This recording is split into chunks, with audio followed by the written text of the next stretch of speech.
Kumusta na po kayo mga katribya? Welcome po kayo sa aking YouTube channel at maraming salamat po sa ating po mga bagong subscriber, pati na rin po doon sa ating mga dati na suki. Dito po tayo mga katribya po sa Mindanao, sa bayan po ng Indangan. Galing po tayo diyan po sa Marilog, Davao City, at nagpunto rin po tayo doon sa Tagakpan. Kumbaga ang gawa po natin dito ay tour, pero sa aming pong pagtutour wala po tayong ganong nakita ng mga kalamansi, kundi pagkos pero sila mga kalamansi sa mga bahay-bahay lang. Pero yung talagang plantation ng kalamansi na ekta-ektarya, wala po tayo dito sa parte po na ito ng Mindanao, dito sa Indangan. Ang halos na nakikita natin ay ang saging, pati na rin po ang kakao, tsaka yung durian. Yan po ang isa po sa number 1 po na produkto dito po sa Mindanao. Pero ganoon pa man mga katribya, ay shoutout po natin si Essential taga Zamboanga, Sibugay. Shoutout din po natin si Sir Bobby Baluyot. Yan, yung ating pong kaibigan na nasa Amerika. Shoutout po sa inyo dahil meron siyang tanim na kalamansi at taga Cavite. Nais po niya rin na magpatulong doon po sa kanya pong farm ukol doon sa pag-aalaga. Siya rin po ay isang magaling din po na breeder ng manok na sasabungin. Kaya hindi po, sa ating po mga katribya ay yun na nga, habang tayo po ay wala po doon sa bahay ay pinasabugan na po natin ng abono yung ating bagong farm na bagong tanim na kalamansi dahil umulan po ng malakas po doon sa lugar, kaya kailangan ma-apply na po natin ng organic fertilizer. Kaya nung point po na yon, habang sinasabugan po yung ating kalamansi, yun nga lang, hindi po siya umulan. Pero alam ko, pagka uwi natin doon sa bahay, doon sa Nueva Ecija, patitindi po yung sikat ng araw po doon, tsaka po yung init, kaya nagpo-produce po yan ng thunderstorm. Dito po mga katribya sa ating pong kinalulugaran sa Indangan, halos sa tag-ulan, ayan no. Basa. Madalas lang ang pag-uulan dito. Kaya hindi po masyado pong yung sumisikat po yung tag-init na kagaya po dyan sa parte po ng Nueva Ecija. Pero mayroong mga parte na nagkakaroon po ng mainitin dito na lugar. Hindi po siya kagaya po talaga doon sa atin sa Nueva Ecija na madalas. Kaya yun po, nakakatuwa rin dahil sa ating pong paglilibot o tour dito po sa Mindanao, na-obserbahan po natin po yung area. Yung pong mga lupain halos po pala mga bulubundukin dito. Meron nga po tayong dinaanan. Nasa ibabaw po yung daanan ng bundok. Kaya pagdating mo doon sa aeroplano, baka sinilip mo yung area, nandun po kitang-kita ninyo yung mahabang guhit. Yung po pala ay daan. Nakakatuwa, di natin maisip na makarating tayo ng Mindanao. At yun na nga, yun nga pong isa nating subscriber. Gusto nga sana ma-meet tayo, kaya lang nandun naman po siya sa ibang bansa. Yung pong meron farm dyan po sa Zamboanga, Sibugay. At yun din nagpapaharap din po siya ng farm. Kaya lang para po doon sa ating mga katribya na gusto pong magsubok ng ating pong kalamansi, ang technique para po maging pasado po ang lupa, kailangan siyempre dapat meron tayong patubig na makukuhanan. Tapos hindi naman po stagnant water kasi meron tayong subscriber sa parte ng San Jose. Binibigay sa kanya po yung 2 hektarya o yung binebenta. Kaya lang tinanong po natin kung sa tagulan ba yung natataniman ng gulay. Sabi niya hindi naman doon natataniman ng gulay. Sabihin palay lang po ang pwedeng itanim. Hindi po kako po pwede po natin taniman niya ng kalamansi. Kasi pagka halimbawa tagulan at stagnant water po yan, mamamatay po ang ating kalamansi. Maliban na lamang mga katribya kung ito ay medyo mataas po yung ating gagawin o kaya yung kama. Kaya lang talagang pagdating po ng tag-araw medyo masasaktan po ang kalamansi dahil mahihirapan po siya doon sa pagpapatubig. Pero yung tubig naman wala problema dahil meron naman pong deep well. Yun lang ang sinabi natin doon po sa ating mga subscriber. Meron po mga katribya tayo na kung saan yung nagko-comment ng ating pong vlog. Tayo ro yung pinakatimawang vlogger.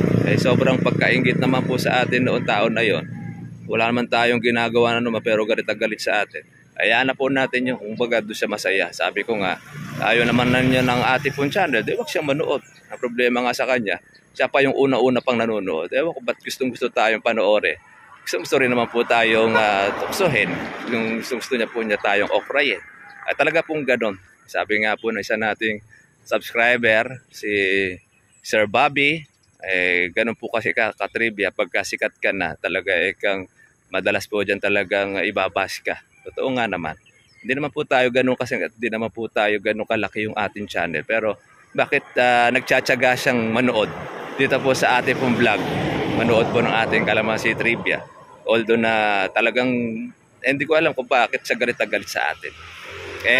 Na sa point po na yon, baka po maroon kayo mabasa po na messages na gano'n, kayo po maapektuhan. Kaya sinasagot po natin po yung kanya pong mga sinasabi ng mga mali-mali naman.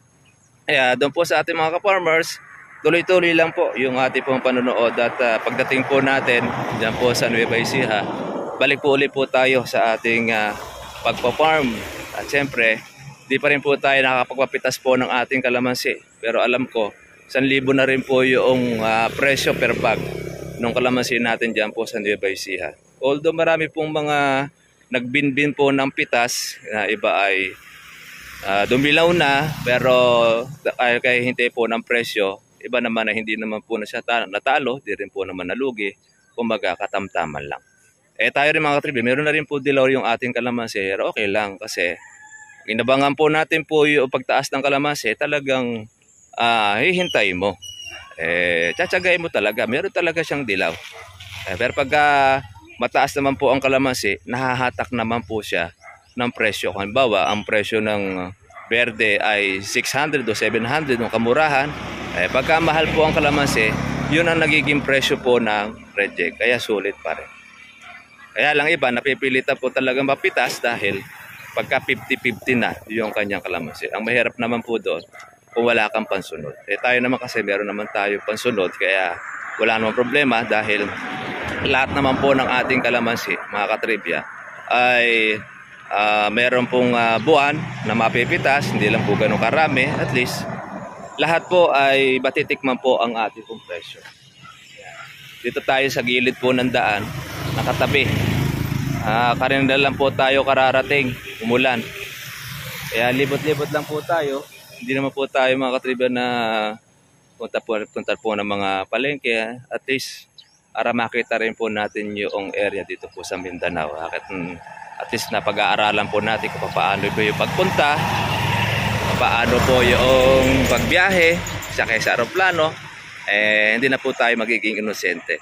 At least po yung maganda po at meron tayo mga nakasama po na marunong sa biyahe, madali lang po natin mapag-aralan. Namalay po ninyo, sa susunod naman na pagkakataon, doon naman po tayo sa parte naman po ng Visayas. At sa Mindoro, ay dyan din po ay papalaot din po kami sa Mindoro. At meron pa sa Butuan, sa Surigao. Yan. Medyo malayo-layo pa iba natin pong mapupuntahan dito po sa mga parte po ng Mindanao. Kaya lang, ang punta natin dito mga katribya ay hindi po para po doon sa pagkakalamansi. Hindi po yun ang ating pakay, kundi bagos. Parang tour na rin siya na makasama rin po natin po yung isa ba nating doon sa Member Church of God International. Ayun, yung kanilang kalagayan. Kasama po kasi tayo doon. Marami po tayo pong mga katribya na yung pong kanila pong mga kabuhayan. Dito nga po ay saging, kaya lang marami na pong hindi na nagsasaging.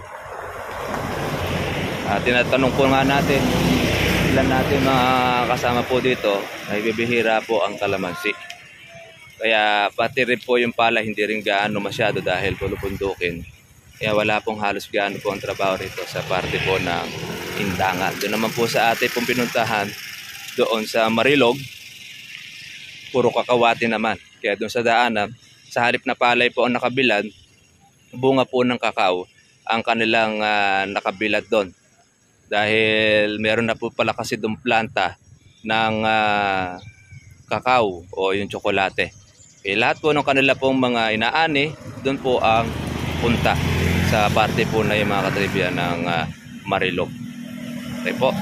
At shoutout na lang po natin yung ating po mga ka-farmers. Saan man po kayo dako naroroon, ay sana ituloy-tuloy nyo lang po ang inyong pong panonood ng ating pong vlog. Mali natin, meron tayong ibang subscriber. Pag napanood po na nandito tayo sa Davao, ay yun nga, pwede kayo magsadya para po at least ay matulungan natin kayo doon sa inyong pong farm. Kaya lang, di po natin mabibisita po farm po ninyo dahil iba nga po yung ating pong pakay dito. Hindi dahil po doon sa kalamansi. Shoutout ko rin po si Mrs. Yan, pangarap niya rin po makarating dito po sa Mindanao. At makasakay rin doon sa aeroplano. Malay natin isang pagkakataon na maisama natin din si Mrs. Kaya lang hindi po sa part po na ito. May farm visit naman. Kaya doon po sa ating mahal sa buhay, kay tatay, kay nanay, ayan, shoutout po sa inyo dyan, sa aking po mga kapatid, dyan sa Entablado. Shoutout dito tayo sa Davao City, tapos ngayon dito tayo sa Intangan. At pati na rin po sa parte po ng Butuan ay baka isang punto makarating din po tayo dyan sa lugar na yun.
Okay.